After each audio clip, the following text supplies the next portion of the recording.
When the lady came, he was prepared.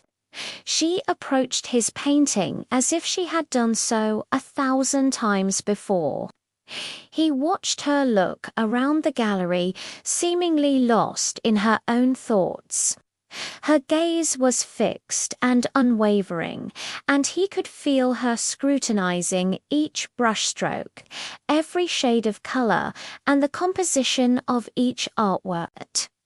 She stood before his painting for a long moment, her eyes boring into his.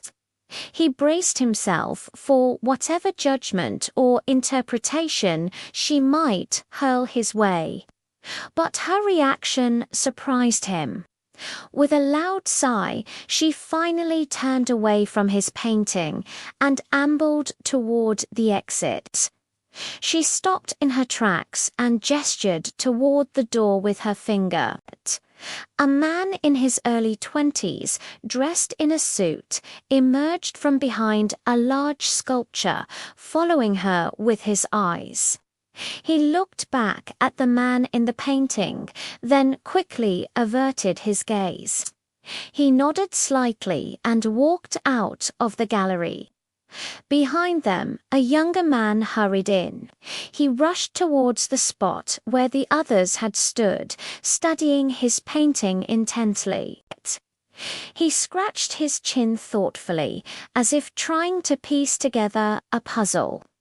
Then, as if jolted by an unexpected realization, he suddenly turned and ran in the opposite direction.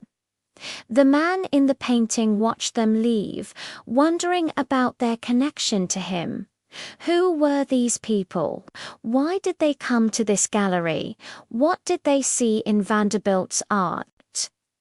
Suddenly, the words from the brochure echoed in his mind.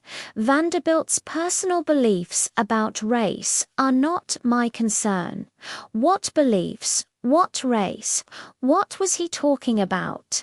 1,000 questions swirled in the man's mind, but there were no answers to be found within the confines of his painting. Once again, he was left alone, trapped in a world that he did not understand, unable to escape the prison of his own existence.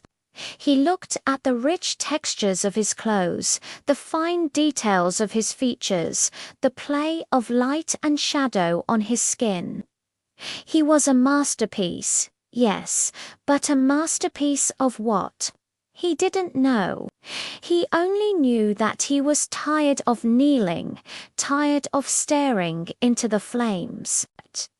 He longed to break free from the confines of his gilded cage.